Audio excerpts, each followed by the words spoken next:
আপনাদের সবাইকে স্বাগত রানীগঞ্জের খাটুশ্যাম মন্দিরে। কিছুদিনের মধ্যেই এই খাটুশ্যাম মন্দির আসানসোল, দুর্গাপুর, রানীগঞ্জের একটা আধ্যাত্মিক পর্যটক স্পটে পরিণত হয়েছে। খাটুশ্যাম আসলে ঘটোৎকচের পুত্র বা মহাভারতে পঞ্চপাণ্ডবের ভীমের পৌত্র হচ্ছে এই খাটুশ্যাম বা বারবারিক।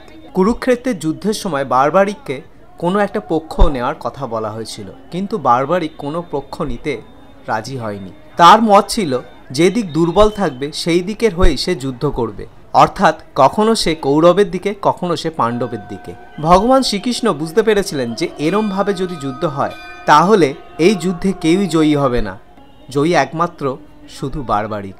কেননা বারবারিক ছিল প্রচণ্ড শক্তিশালী। তাই শ্রীকৃষ্ণ তার সুদর্শন চক্র দিয়ে তার মস্তক ছেদন করে তার মস্তককে একটি পাহাড়ের উপর প্রতিস্থাপন করেন। আর এই বারবারিকই কুরুক্ষেত্রের এই যুদ্ধটা সম্পূর্ণ প্রথম থেকে শেষ পর্যন্ত দেখেন। ভগবান শ্রীকৃষ্ণ এর বদলে তাকে একটি আশীর্বাদ দিয়েছিলেন, তার কাছে যেই যাবে কোনো আশা নিয়ে, আকাঙ্ক্ষা নিয়ে, তাদের সমস্ত আশা আকাঙ্ক্ষা পূর্ণ হবে। সেই কারণেই এই বারবারিক বা খাটুশ্যাম মন্দির রাজস্থানে খুবই প্রসিদ্ধ। এই মন্দিরে প্রচুর রাজস্থানী স্টাইল ও আধুনিক সৌন্দর্যের মিশ্রণ দেখতে পাওয়া যায়।